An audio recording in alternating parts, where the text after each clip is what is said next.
The Upper East Regional Coordinating Council has given a slight window allowing for the slaughtering and consumption of only vaccinated animals ahead of the Eid celebrations amid a large-scale ban on public slaughtering and sales of animals. The council maintains that all these activities must be done under strict veterinary supervision.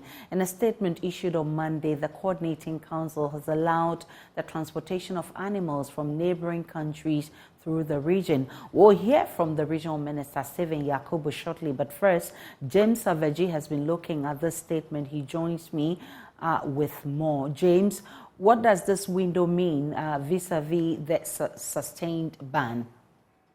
Okay, Aisha, so we know that the initial ban actually prevents any form of slaughtering or consumption of any animal in the affected district of the Upper East region. But what this means is that because of the Eid celebrations tomorrow, those who would be sacrificing animals as part of the celebration would be permitted to slaughter these animals. The Coordinating Council has also noted that the only animals that are allowed to be slaughtered are those that have been vaccinated before or on the 20th of June, which means that all animals that have not been vaccinated or have been vaccinated after June 20 are not supposed to be slaughtered or consumed as part of the Eid celebration. So the ban on the public slaughtering and consumption is still in place, which means that when you go to the market to go and buy any form of animal, you will not get on the market. It is only those who are celebrating Eid who are allowed to slaughter and consume vaccinated animals for the period. There's another statement from the Office of the Upper East Regional Chief Imam. What does it say?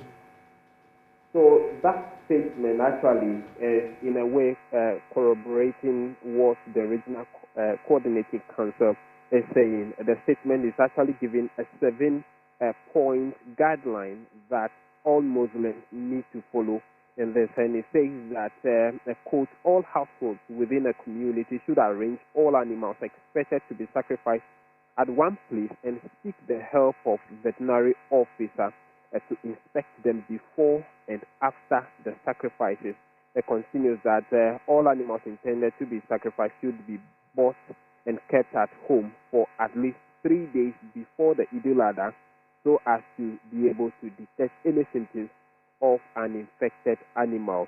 And so that's what the Imam's office has been saying. It's also encouraged people to keep away from dead animals or animals that have shown any sign of sickness. They should stay away from all of those, and they need to observe or use PPEs, that is nose mask and gloves, in the preparation of these animals. Any animal that show any sign of sickness must be reported to the vet officers. And so, lastly, anyone who has an unhealed open wound on the hand should distance themselves from the slaughtering. All children are also expected to stay away from all of these activities. And so, essentially, that's what the Chief Imam's office have been urging all Muslims to the protocols we've been urging all Muslims to observe. And so, if you live in any of the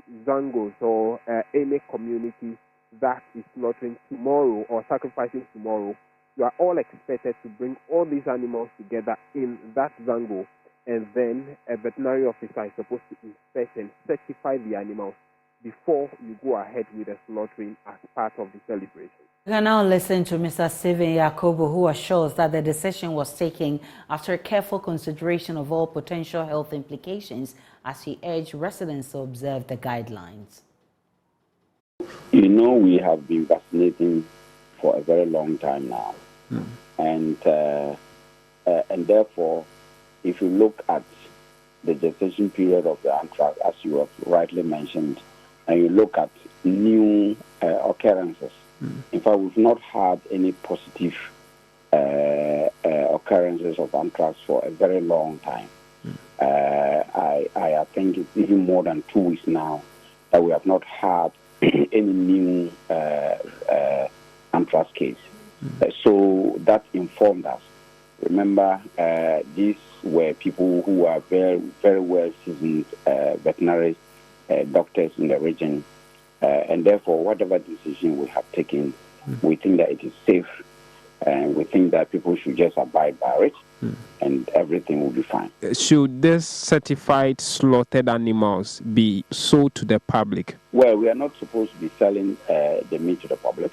What we are doing is control slaughtering of those who are going to be having the celebrations tomorrow.